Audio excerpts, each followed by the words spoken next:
butterfly in the sky. I can go twice as high. Take a look, it's in a book. Mike's Reading Rainbow. I can go anywhere. Friends to know and ways to grow. Mike's Reading Rainbow. Hey guys, this is Mike rolling over here at Platinum Real Estate Professionals with another book review. I haven't done one of these in a couple months. I just got super busy, and honestly I didn't know if anyone was even watching them. But I guess after having lunch with three guys that some go-getters, it was they kind of gave me a reason, I guess, to pick it back up. Colton Thomas and Jeff Fargo at First American. These guys in their own right are all studs. We all treat our business differently. Jeff Fargo's a title rep. The other two are real estate agents, and we're all kind of relative. I wouldn't say new, but some of us, we haven't been doing this 20 years or anything like that. We're like in our 30s, maybe older 20s. I don't know their age, but they're just impressive young men, and all of them. And they're just they're all doing business a certain way, and it was just cool to just break bread and hang out and talk with Fargo and those guys. And they're all just really inspiring individuals. So they told me that I should probably do a book review, and I'm just going to go ahead and jump right in. One book lately that's actually changed the course of my life and how I treat every day is there's a couple different versions of it. It's kind of like the chicken soup for the soul, but it's the Miracle Morning. I got the Miracle Morning for Millionaires, but they have Miracle Morning for the couples, Miracle Morning for entrepreneurs, Miracle Morning. There's like 20 different versions, but in a nutshell, or you can just get the Miracle Morning. That's the base. In a nutshell, it just kind of breaks down the importance of your mornings. And I don't know if your life is anything like mine, but it gets to be pretty chaotic. Around 9:30, 10, it seems like the rest of the world wants to start calling and texting, starting business, and I get that. And it's just, I used to sleep in because I knew at like 9:30, 10, I'd have to get to work and start going. So I'd sleep in, I'd stay up late, wake up at like 9, shower, just get in front of my laptop and get ready for the day. But recently, a couple, like say 6 months, and after reading this book, kind of dialed in my mornings a little bit better. A lot of things that, in real estate, you get pulled in so many different directions. It's important to somehow maintain your sanity, because you got to be that person who's able to do a million different things for a million different people at once. You got a bunch of different clients, want to see houses, write listings. There's a ton of things going on, and you kind of got to just be ready for all of it. So it's important to get yourself dialed in first before the world takes you on, and that kind of is the whole premise as far as the Miracle Morning.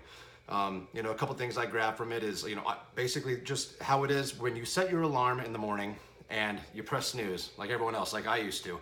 All you're doing when you do that is you're basically saying, I'm not an accountable person. I can't set up a goal and follow through with it. I'm going to press snooze. It's the very first thing you do in the morning. You roll over and you press snooze. You basically said, I failed. If you set your alarm, you meant to get up at that time. So why not do that? So a couple tactics that they do is they recommend setting an alarm clock across your room. So you have to physically get out of bed, turn it off. Then you go brush your teeth, just start moving around a little bit, chug some water because you're going to be super dehydrated after 8 hours of sleeping or however long. Put some gym clothes on and just kind of get going. Maybe make some coffee, do whatever it is that you do, whatever your routine is. But after, you do the couple routines, you walk up, drink your water, brush your teeth, put on your clothes, you're surprisingly pretty alert and awake. And if you want to take it a step further, they go into detail about what's called as an acronym called s.a.v.e.r.s. S.a.v.e.r.s. Silence, affirmations, visualization, exercise, reading, and scribing or writing. So the first three, it's kind of just meditating a little bit. I kind of sit there in the silence downstairs. The silence is nice. It's welcomed in this chaotic world sometimes. So just sitting there collecting my thoughts and just get relaxed a little bit.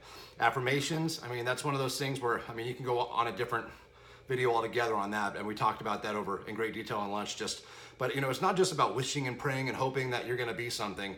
You have to reprogram your brain so that you're able to attract it. Meaning, just for an example, if you're wanting to buy a new Cadillac, it's weird because you'll be driving around all day for years and you don't notice all the Cadillacs. But the moment you program your brain that you desire a Cadillac, all of a sudden you start noticing all the Cadillacs are on the side of the road. They're not on the side of the road, but just driving around. They've always been there, but you blocked them out. The reason being is because our brain, we can't just pick up every small detail around the world because, there's too much going on. We only focus in on stuff that matters. So by reprogramming your brain, you're able to focus on things, and you're able to actually, by just basically saying, I want to be a successful real estate agent, you're drawn you're drawing that success to you whether you know it or not. Again, that's a different topic altogether, but affirmations is something that I've been doing lately, and it's been helping me considerably. And then there's visualization, just the kind of same thing with affirmations, but just visualize going to the gym and getting those 200 sit-ups in, getting those bench reps in, those squats, whatever it is that you want to do, visualize yourself already doing it. It's going to help you get through the day, and it's going to help you accomplish that goal. E is exercise. I mean, that goes without saying. Try to get in the gym, or just anything, just jumping jacks, stretching, yoga, whatever it is that you do. Get that blood moving, and it's great for the psyche, great for the mind, just great overall for the body. Obviously, reading. I mean that's what we're talking about here. I think it's important. I think it should be done every day. Even if it's a page or two, just something to kind of just stimulate the brain and get it going. And you learn something new all the time. I mean, TV doesn't do it for me really anymore. I do it sometimes, if I'm eating dinner. But I mean, really at this point, I don't know. I think it's time is wasted watching TV. I think you should pick up a book and maybe learn something. You're not saying, or anything. Just read something to just, comedy. Anything. It doesn't have to be beneficial as far as your business. I just think that there's so many people missing out on, books and reading, and it would really change a lot of people's lives if they actually gave it a shot. It's just kind of one of those things where it's like, reading, it's boring. I used to think that too, and now that's all I pretty much do. And then the last is something new I picked up. It's scribing, aka writing. I got a journal based on this book, basically stating, it's a really cool journal. It's called the 5-Minute Journal. You can buy it for like $20 on Amazon. And basically you just jot down in the morning, first thing you do, what would make today great? What are my goals for the day? 3 of them. And then, a positive affirmation about yourself. I'm, phenomenal at real estate agent, or, whatever it is that you're shooting to be. Or I'm a great husband, I'm a great father, whatever it is. And then at nighttime before you go to bed, kind of the same thing, you reflect. What made today great? What could have made today better? And what I find is when I have really crappy days, my offers don't get accepted, for whatever the reason, I can't, I feel down in the dumps. It forces me to search for what actually, 3 things that happened that were great. And that, they're small, whatever, like maybe me and my wife went on a walk with our dogs. When I was beating myself up, I didn't even think about it. But to me, reflecting, that's a victory. And I'm going to write that down. And I just go to bed with like a better feeling. So that's kind of, a couple of tools. But the s.a.v.e.r.s, that thing, it's routine now. Every day, I do it every day. And it's starting to show up in my life, my personal life, my relationship, and my fitness, just everything. So it's just, basically want you to, the whole premise is dialing it in your mornings. And if you're not utilizing your mornings, taking advantage of that time, I don't care what time you wake up, try to wake up an hour early, 30 minutes earlier, just to, give it to yourself. You owe it to yourself, the s.a.v.e.r.s, give yourself that time to meditate and to relax, or just to think, to stretch, to read, to write, to exercise before the world smacks you in the face, because it does. For me at least, around 9:30, 10.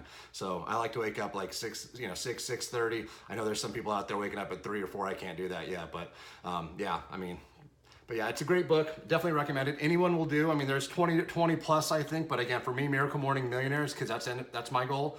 But whatever your goal is, it doesn't have to be, financially. It can be anything. But it's definitely worth looking into. If you're just trying to improve any aspect of your life, start with mornings. Take a look, it's in a book. Mike's Reading Rainbow. Mike's Reading Rainbow.